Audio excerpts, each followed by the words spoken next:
Hey darlings! Today I'm really excited about this video because I'm going to be teaching you all how to make a queer Pokemon battle deck. I want to premise that the deck we're going to be working on today isn't going to be the most aggressive, probably not the most useful in battle, but I'm really excited because we do a lot of theme deck building in this house, and a lot of it's for fun, a lot of it's a form of curation and a form of art making in itself. So I'm going to give you some tips on not only how to create a deck, but specifically a queer one. You can use this video to create any deck of your choosing. If you stick with me until the end of this video, I'll have a very special announcement for all of you on Instagram that I look forward to sharing with you. So let's get into it. Before we begin, there's a lot of resources on how to make a good Pokemon deck online. There are YouTube videos, there are actual instructions on the Pokemon website, and if you buy deck boxes like ETBs and Build and Battle, they often have instructions on how to play. One of the greatest resources that I find right now to learn how to play is the Battle Academy. And the reason why I love it so much is it comes with 3 pre-made decks. It has a very sophisticated, strong playmat. It comes with the instructions, and the playmat itself tells you how to play and what you can do each turn. So this isn't the first video that tells you how to create a deck, and admittedly there are probably better out there, but I thought this would be a good introduction to show you what it is that I do. First things first, pick a Pokemon to create your deck around. For the purpose of this video, I'm gonna pick Mewtwo, and because we've already talked about Mewtwo being a very important queer Pokemon. However, this could be any Pokemon you want, and I will premise that if you're going to be creating a queer deck, you might want to do some research beforehand of what Pokemon are considered queer. There are many articles out there, especially from Out TV, that outlines lists of queer Pokemon, and also make it fun and pick out your own queer Pokemon. I have some I'm a little bit biased towards, but there might be some that speak closer to you and your personality. So for this, as I mentioned, we're going to start with Mewtwo. What I love about Mewtwo, especially this Mewtwo EX, is it doesn't require a lot of energies for it to battle. In fact, it actually has energy absorption, which requires any energy in order to function. And in total, you only need 1 additional psychic energy in order to use most of Mewtwo's skills. So as long as you have a couple psychic energies in your deck, you can probably use this Mewtwo quite easily. Important tip when choosing your first primary Pokemon: if your primary Pokemon is going to be an evolution, a stage 1 or stage 2, you're gonna need multiples of their stage 1 or basic Pokemons in order to be able to pull what is needed in order to successfully evolve your Pokemon. So for instance, if you're going to start your deck around Poltergeist, you're going to need at least 2 or 3 Sinistes, probably 3 Sinistes, in order to make sure that you are able to pull that Poltergeist, or have rare candies. So let's get into deck ratios. Decks consist of 60 cards. The recommended ratio of these cards is 20 Pokemon, 20 energy cards, and 20 trainers. Now, of course, you could be a little bit fluid on those depending on what energies and trainer cards you have, but that is the recommendation. So that means, as I mentioned, if you're building your deck around a stage 1 or stage 2 Pokemon, that you're going to need to have more than 1 of those basic or stage 1 Pokemon. So that's eating up already that 20 deck ratio. And there's nothing wrong with that, but that's why we're seeing a lot more decks that include Pokemon EX that often will have a stage 1 or stage 2 Pokemon that have become basic Pokemon. So if you want to use that Kingdra, then you might want to use the Kingdra EX because it does open up some space for more Pokemon cards rather than constantly having to fill your deck with multiples of Seadra. Moving into energy and Pokemon, most successful decks stick to 1 or 2 energies, and often 1 energy, but then are filled with normal type Pokemon, and that's the colorless energy. So as you see here, right now I'm starting a deck around Mewtwo that already has examples of other psychic Pokemon. And that's good because that means that I have to have less different types of energies in my deck, and the odds of me pulling a psychic energy to support both my Sinistea, Poltergeist, and Mewtwo becomes higher. because I'm focusing my deck on a specific energy. This also helps with strategies because as you play and as you collect more, there are trainers that'll support certain elements and energies and stadiums as well. So when you choose your main Pokemon, you also want to ensure that you're building around that energy so that you can ensure that as you're pulling and playing, you don't get stuck in this cycle where you are not able to pull energies to support your other Pokemon. So examples of Pokemon that actually will strengthen your deck regardless of energies are the non-colored energies such as Eevee, Ditto, Porygon, and Meowth. And these are examples of queer non-colored Pokemon. So for instance, this Eevee has the energy evolution ability, which has the effect that if you place an energy card on this Eevee, then you can search your deck for a evolution of this Eevee of the same energy, which means that this would allow us in this turn to collect an Espeon. So here we see not only the benefits of certain abilities, but also how we can build Eevee to work around any element, and specifically around this Mewtwo and the Psychic element. Other ways we can support our Psychic deck is by using Ditto, which often has the effect that you can put a base 1 Pokemon on Ditto because it'll evolve as such. So for instance, if we put Poltergeist, because we do not have a Sinistea, then that gives us an extra chance of having that attacker available to us in less rounds. Then if we want to add more queer normal Pokemon of benefit, we have the Porygon, who has a conversion 3 attack that allows for you to choose which Pokemon element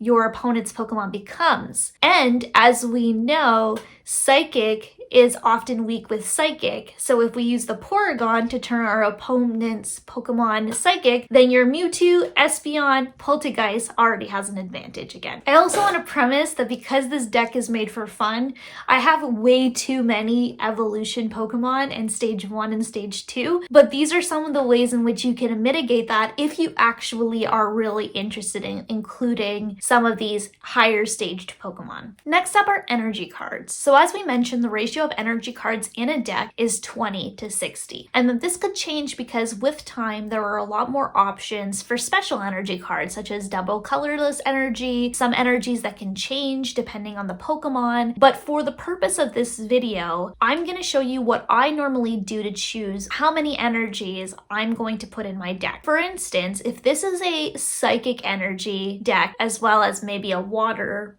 or a normal, I'm gonna look at how many Pokemon I have that are the same element and how many energies they require to actually successfully attack throughout the game. So if we look at these psychics, we see that the majority of them actually don't need psychic energy to be productive. We have the Mewtwo that only needs 1.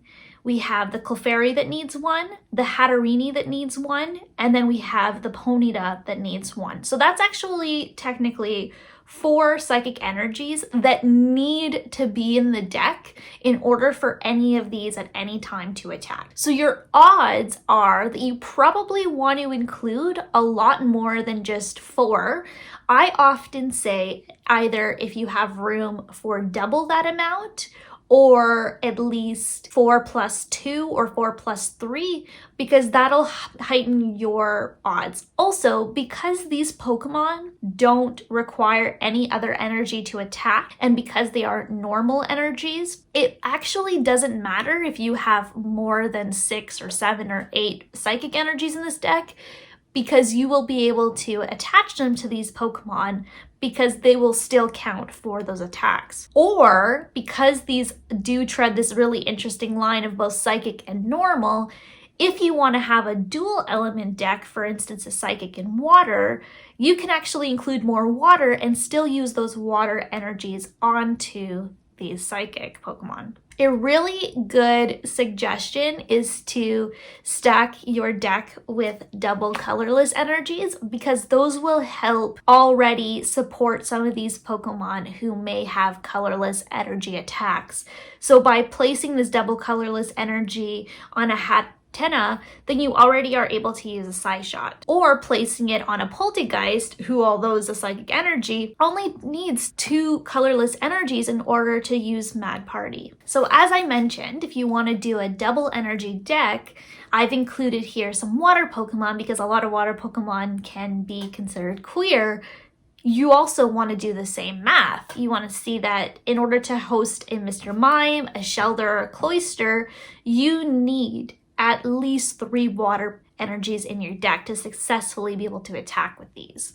Which is okay because technically your psychic Pokemon that I've already showed you don't actually require a lot of psychic energy and can also benefit from water energy. So here I would suggest actually having more than 3 water energies and perhaps somewhere closer to 6 or 8 because your other Pokemon will benefit them from as well. Another very common queer energy are fairy, and a lot of fairy Pokemon end up being queer, for instance Sylveon. So if you want to include these extra Pokemon to your deck, that's fine as long as you can support them with these energies. Trainers. I always find looking for trainers fun, especially when creating a queer deck because there's multiple ways you can do this. You can find trainers that just appear to be queer, for instance Opal, which is also a very interesting, useful card. And then there's the Sir Chester Bath, which there's a queer history of bathhouses, so that's a really interesting card that can be added to support the theme.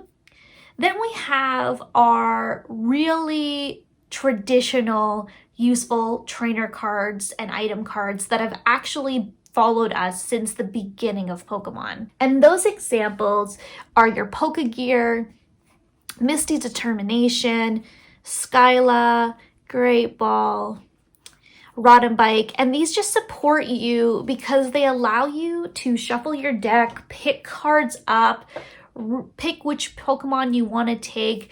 And another one that is not here that's really important, depending on how many evolutions, as I mentioned, is Rare Candy. So those ones actually support you by building your deck and allowing you to draw multiple times so that you can have a bigger chance of pulling the Pokemon that you need, as well as the energies that you may need. So definitely rely on your trainers to support you, especially if you have a deck that perhaps has a lot of evolutions and that you may feel like you're running out of opportunities to pull energies and pull those Pokemon that are needed. Your trainers will allow that to happen. Now, for those of you who are new to trading card games, just know that you can only use 1 supporter card per round, but as many items as you need. You also then have your element-specific trainer cards like Nessa and Fairy Charm. And what that allows you to do is support your Pokemon who are those elements, either by giving them higher attacks, either by allowing you to find energies in your deck. One of the most popular trainer cards for fire decks are like the fire crystals because they allow you to pick up fire energies. That'll always help and support your chances of pulling. Nessa is really important for a water deck because it'll allow you to pull water energies that you have in your discard pile. So that automatically doubles or triples your opportunity of reusing those cards for not only your high stake water Pokemon, but any element that could benefit from a colorless energy. And then finally, you want to have your healing trainer cards, like your super potions, your Mumuchis, especially when you have a deck like this one that is probably not so aggressive. You can also add stadium cards that support your Pokemon and elements. Essentially, the biggest advice that I can give you is to pick a Pokemon that you are passionate about and build around it. And also know that building decks are trial and error, and that you could be battling with a deck and notice that just 1 trainer card is off and is not helping you. And it's okay because we always have the opportunity to take out cards and replace them at any time. If you also want more practice before actually playing in person with somebody, I really recommend playing the TCG online version because it allows you to experiment with deck building, unwrapping and finding cards, strategies, and putting them together without having to go out and buy cards, trade cards. It's a really good way of practicing. Making themed Pokemon decks can be really fun and very challenging. They're also really great keepsakes and really fun to give to new Pokemon players. Sometimes making decks are more about the curating and the practice and the experimental components than it really is making the most aggressive strong deck. I really hope that you have fun and see this as an inspiring process. Now to get into the announcement that I'm going to share with you, I wanted to say that I will be giving away this queer deck that I created in this video to a lucky follower on my Instagram account. So make sure to go check out my Instagram account for the details of the giveaway, and good luck! Thank you so much for watching this week's video. If you have any tips or tricks for some new Pokemon players on how to build a deck, please leave them in the comments below. I really appreciate that. So I hope you have a lovely week, and I can't wait to see you next week. Take care.